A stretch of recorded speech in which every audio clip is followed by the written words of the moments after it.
Cylinder में sweater पहनाते ही हो गया कमाल।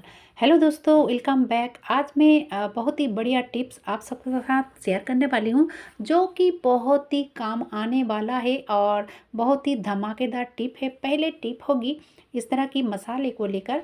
कभी कभी ऐसा होता है ना कि बहुत सारा मसाला हमें करना पड़ता है, तो अगर हम इस तरह की कंटेनर में रखें तो ज़्यादा अच्छा रहेगा, क्योंकि अगर फ्रिज में जगह ना हो तो हम फ्रिज के पल्ले में भी रख सकते हैं। इसीलिए चलिए अब देख लेते हैं टिप नंबर 2।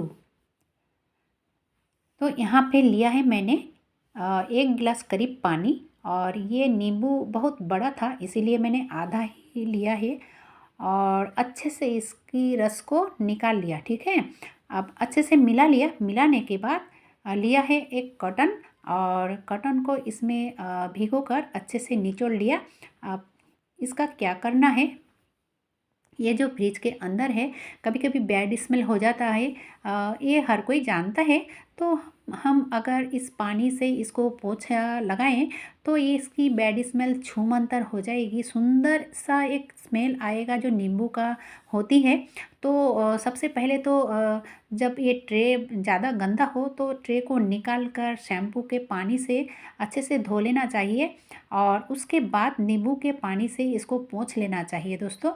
तभी ये बढ़िया सा सुंदर सा एक स्मेल देगा। और फ्रिज का जो ऊपर पार्ट है, तो यहाँ पे भी आप एक पेपर या फिर इस तरह की कॉटन रख सकते हो, ताकि ऊपर गंदा ना हो, धूल मिट्टी ना जमे। रखना नहीं है दोस्तों, कभी कभी इसको पलटना भी पड़ता है, यानी कि चेंज भी करना पड़ता है। महीने में एक बार तो ज़रूर इसको चेंज करना पड़ेगा।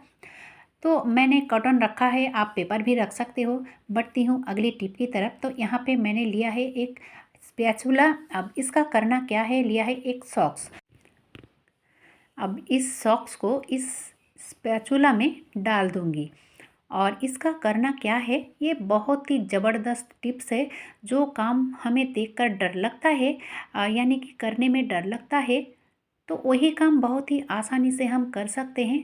तो इस तरह से कोई भी सॉक्स लीजिए और इस तरह से डाल दीजिए, और ज़रूर ये सॉक्स क्लीन होना चाहिए, यानी कि गंदगी ना हो इस सॉक्स के अंदर। इसमें थोड़ा सा पानी देकर इसको गीला कर दूंगी। थोड़ा सा करने से ही चलेगा दोस्तों।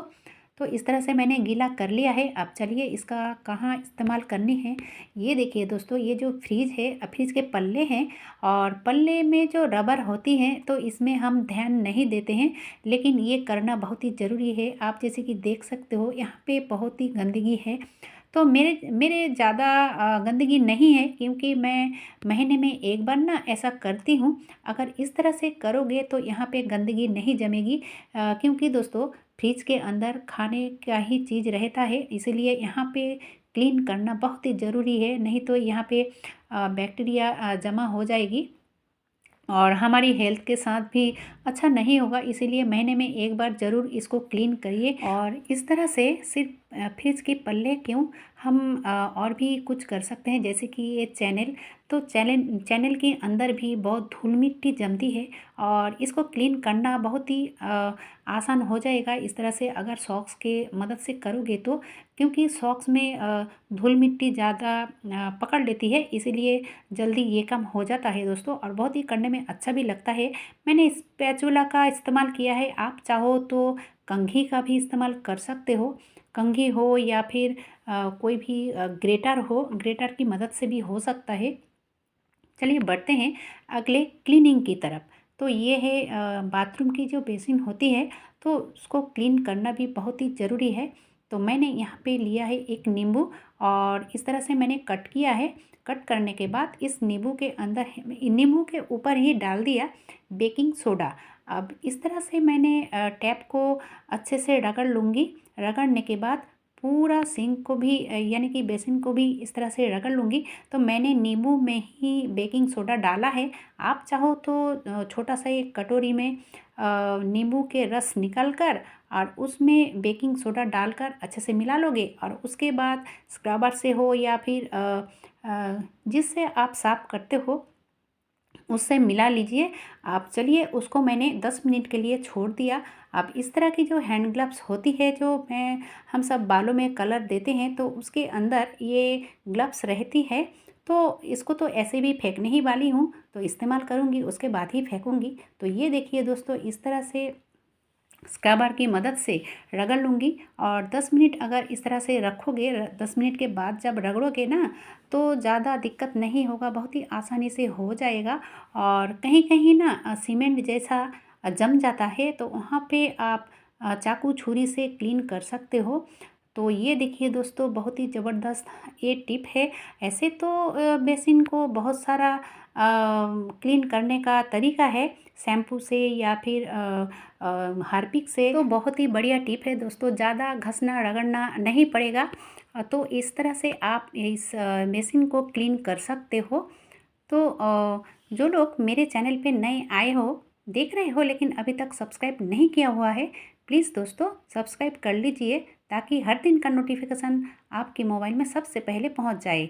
अब देखिए, ये जो सिलेंडर है, तो कभी कभी क्या होता है ना, ठंड में ना गैस अंदर जम जाती है। अगर ठंड के कारण जमती है, तो हम इस तरह से ना पुरानी जो स्वेटर होते हैं, तो अगर इस तरह से पहना दूंगी, तो ये ठंड नहीं होगा। ठंड नहीं होगा तो गैस भी नहीं जमेगी। ऐसे कर सकते हो दोस्तों, बहुत ही बढ़िया टिप है ये। ठंड में ही करना चाहिए, क्योंकि ठंड के कारण ही अंदर में गैस जम जाता है, और हमारा जो मनी है वो वेस्ट हो जाता है। तो मनी सेविंग के लिए ये टिप बहुत ही बढ़िया है, ये कर सकते हो ठंड में दोस्तों। कोई भी पुराना स्वेटर इस तरह से पहना सकते हो। तो कैसा लगा दोस्तों आज का ये टिप? अगर अच्छा लगा है तो एक लाइक ज़रूर दे देना। चलिए बढ़ते हैं अब अगली टिप की तरफ। अगली टिप भी बहुत ही धमाकेदार होने वाली है। जिसके घर बच्चे हैं उनके लिए तो बहुत ही ज़बरदस्त टिप है। जैसे कि आप देख सकते हो इस तरह की नींबू या फिर संतरे। तो हम बड़े जो होते हैं ऐसे तो खा सकते हैं, लेकिन जो बच्चे हैं उनके लिए तो ये इस तरह से नहीं चलेगा, क्योंकि इसका जूस बनाना पड़ेगा, और जूसर हर किसी के घर में नहीं भी होता है। तो चलिए, जूसर के बिना ही हम जूस कर सकते हैं बहुत ही आसानी से। जैसे कि यहाँ पे लिया है मैंने एक छन्नी, तो मेरे पास छोटे वाले छन्नी है, तो मैं इसी से ही दिखा रही हूँ। आप बड़े वाले छन्नी में भी कर सकते हो। तो इस तरह से ना नींबू को आप छन्नी में देकर निचोड़ सकते हो। और अगर हाथों से नहीं करना चाहते हो, तो आप छोटे वाले या फिर कुछ भी इस तरह की जो ग्लास होती है, इस तरह से आप ग्लास को दबाओगे और नीचे इस तरह से रस आ जाएगा। और इससे भी एक आसान तरीका है, क्योंकि इसमें तो 2-4 मिनट लग जाता है, लेकिन और भी एक तरीका है, उसमें ज़रा सा भी टाइम नहीं लगेगा दोस्तों। एक नींबू 1 मिनट में ही रस निकल जाएगा। ये है ग्रेटर। ये देखिए दोस्तों, इसकी मदद से ना बहुत ही आसानी से आप इसका जूस बना सकते हो। जैसे कि इस तरह से एक या दो को इस तरह से ले लोगे, पकड़ लोगे, पकड़ने के बाद इस तरह से रगड़ोगे, तो देखोगे बहुत ही आसानी से और बहुत ही जल्दी हो जाएगा। तो जिसके घर में बच्चे हैं उसको इस तरह से कर सकते हो, यानी कि जूस निकाल सकते हो, या फिर पतले कपड़े से इस तरह से निचोड़ भी सकते हो। तो मेरे हिसाब से ना इस ग्रेटर की मदद से बहुत ही अच्छे होते हैं। अब जैसे कि छन्नी की मदद से अगर करोगे तो छानने की कोई ज़रूरत नहीं है, और ये ग्रेटर की मदद से अगर करोगे तो छानना ज़रूरी है। तो चलिए अब मैं इसको छान के भी दिखाती हूँ। ये देखिए दोस्तों, बहुत ही ज़बरदस्त टिप है। सिर्फ जो इस तरह की जूस करने के लिए जूसर मशीन ही चाहिए, नहीं दोस्तों, हम इस तरह से थोड़ा सा दिमाग लगाएंगे ना, तो ये सब काम चुटकी में कर सकते हैं। आज के लिए बस इतना ही। इतने समय तक मेरी वीडियो को देखने के लिए बहुत बहुत धन्यवाद।